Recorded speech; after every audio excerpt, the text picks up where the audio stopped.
মিনিটের জন্য অন্ধকারে ডুবে যাবে পৃথিবী। 2রা আগস্ট করতে চলেছে এমনই ভয়ানক কাণ্ড। 100 বছরেও আর দেখা যাবে না এই মহাজাগতিক ঘটনা। এক বিরল সূর্যগ্রহণ দেখা যাবে এবার। বিকেলের দিকে আকাশ কালো অন্ধকারে থেকে যাবে।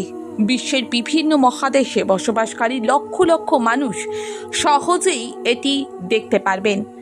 এই সূর্যগ্রহণ 6 মিনিট 23 সেকেন্ড স্থায়ী হবে। দিনের আলো অন্ধকারে পরিণত হবে, যা পরবর্তীতে 100 বছর অর্থাৎ 21,014 সাল পর্যন্ত আর দেখা যাবে না।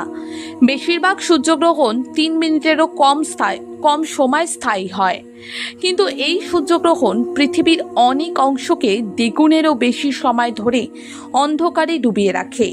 এর 3টি প্রধান কারণ রয়েছে। প্রথমত, পৃথিবী সূর্য থেকে সবচেয়ে দূরে থাকবে, যাকে বলা হয় অ্যাফেনলিয়ন, যার কারণেই সূর্য ছোট দেখাবে। দ্বিতীয় কারণ হলো চাঁদ পৃথিবীর সবচেয়ে কাছে থাকবে, যার কারণে এটি বড় দেখাবে। তৃতীয়ত, চাঁদের ছায়া বিষুবরেখার মধ্য দিয়ে যাবে। এই পথে ছায়া ধীরে ধীরে বৃদ্ধি পাবে। এই সূর্যগ্রহণটি 2রা আগস্ট আটলান্টিক মহাসাগর থেকে শুরু হবে। এর পথ জিব্রাল্টার প্রণালী, দ্বিতীয় স্পেন এবং উত্তর আফ্রিকা হয়ে আরব উপদ্বীপে যাবে এবং ভারত মহাসাগরে শেষ হবে। এর ছায়া সৌদি আরবের জেদ্দা এবং মক্কার মধ্য দিয়েও যাবে।